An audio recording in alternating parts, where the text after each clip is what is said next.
Guys, mungkin banyak di antara kita yang belum sadar bahwa sebenarnya pencatatan peristiwa-peristiwa penting kependudukan itu sudah dilakukan oleh penguasa kolonial jauh di masa yang lampau sebelum negara yang bernama Indonesia ini hadir. Mari kita bahas. Pencatatan peristiwa penting kependudukan sesungguhnya sudah mulai dilakukan oleh penguasa kolonial Belanda jauh sebelum Indonesia merdeka.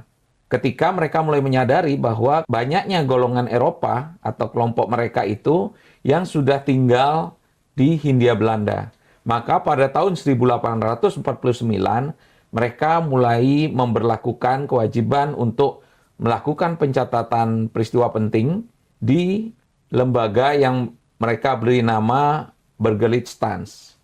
Mereka mengaturnya melalui Stadblad 1849. Ini berlaku untuk golongan Eropa. Jadi kalau ada kelahiran, perkawinan, dan sebagainya, mereka mulai mencatatnya di Hindia Belanda, khusus golongan Eropa, mulai 1849. Nah, kebutuhan pencatatan ini kemudian berkembang untuk golongan lain yang ada di Hindia Belanda, khususnya golongan-golongan yang mereka anggap berhubungan atau mereka memiliki kepentingan dengan golongan-golongan tersebut. Contohnya pada tahun 1917, mereka mulai membuat pencatatan sipil untuk golongan timur asing. Jadi Stadblad 1917 itu adalah untuk golongan timur asing. Siapa saja golongan timur asing ini? Yang pertama adalah orang-orang Tionghoa, kedua adalah orang-orang Arab, dan ketiga adalah orang-orang India. Sementara untuk orang Jepang itu tidak dimasukkan dalam golongan timur asing, walaupun sebenarnya lebih tepat di 1917 ya. Tapi orang Jepang itu masuk 1849, yaitu sebagai golongan Eropa. Agak unik kan? Yang ketiga, setelah berkembang lagi, 3 tahun kemudian, melalui Stadblad 1920, penguasa kolonial Belanda di Hindia Belanda mengatur tentang pencatatan sipil untuk golongan bumi putra. Tapi tidak semua bumi putra diatur melalui Stadblad ini.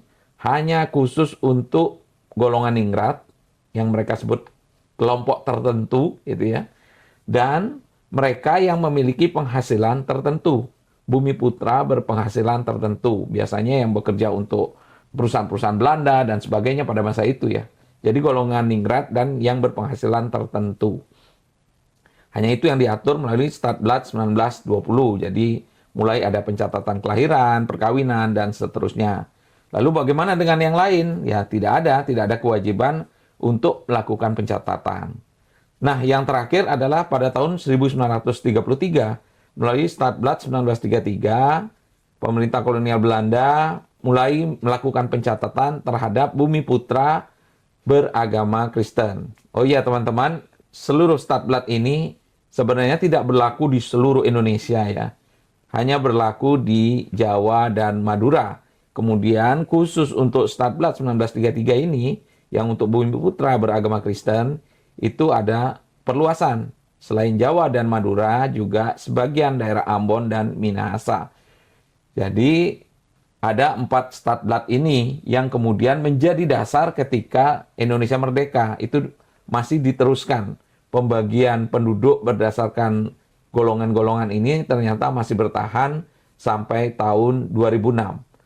Lalu mungkin teman-teman akan bertanya, bagaimana dengan kelompok-kelompok yang lain yang tidak masuk dalam 4 Stadblad ini? Nah, ketika Indonesia kemudian merdeka dan akhirnya masuk ke zaman Orde Baru, itu Stadblad 1920 yang tadinya hanya untuk bumi putra kelompok tertentu berpenghasilan tertentu, itu berubah menjadi untuk semua penduduk Indonesia yang tidak masuk dalam Stadblad 1849, Stadblad 1917, Stadblad 1933.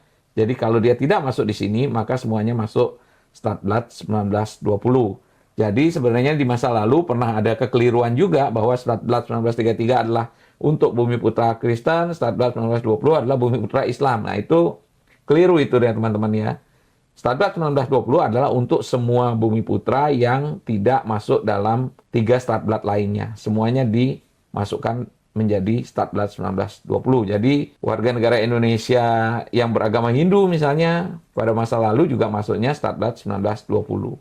Demikian juga Bumi Putra yang lain yang pada saat itu disebut non-Statblad. Nah, non-Statblad semua menjadi 1920. Tapi peraturan mengenai Statblad atau pembagian penduduk berdasarkan golongan ini kemudian dihapuskan melalui Undang-Undang Nomor 23 Tahun 2006 tentang administrasi kependudukan. Sejak itu dinyatakan bahwa penggolongan-penggolongan ini sudah tidak lagi berlaku, maka kita sebagai warga negara Indonesia itu adalah memiliki kesetaraan sebagai penduduk yang sama dengan nomor induk kependudukan yang serinya ya berlanjut terus gitu ya. Tidak berdasarkan lagi kepada golongan-golongan. Demikian kali ini, semoga bermanfaat.